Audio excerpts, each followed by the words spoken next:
And I want to pick Najee's brain on some of the things that's going on in the NBA right now before we close this show out. It looks as though Nico Harrison was fired, and we talked about that a day earlier, right? It was just fun. It was just baffling when I got up the next day and they had fired him. They put him out of his misery. They put Nico out of his misery. Tuesday. Yeah. Crazy.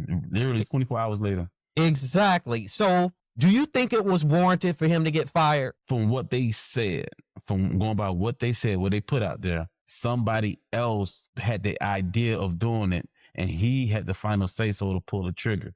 So, yeah, if you made a dumb decision like that, yes, you deserve to be out of there, bro, because you still had the final say-so. Not like Mark Cuban. Mark Cuban said that happened behind his back, and he had no idea until it was already done. That's cool. That means you can't really be hold liable for that. But for you to say, to have the final say-so and say, you know what, let's make the deal. Well, guess what?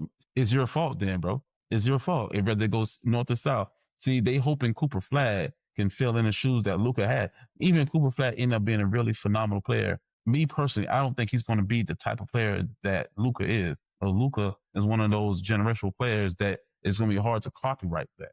It really is, man. And you talking about really them only being, 5-6 years apart? It's really hard for you to sit there and tell me that he's going to fulfill those shoes he had. Because Luka just went to the finals right before you got rid of him like that.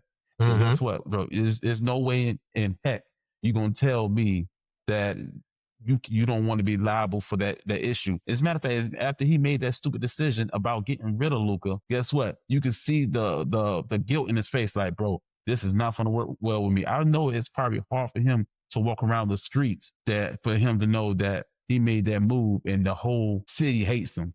I don't see videos that he just at a restaurant and people walk right next to him and hack him just because that was the stupidest thing you could have did. Nobody blames a manager about making stupid decisions like that, but they exploited that like crazy. Nobody knew Nick. I didn't know. I followed the Dallas Mavericks pretty decently because I know the franchise. I didn't know who Nico was. Nobody knew who this man was until he made this stupid decision. Nobody.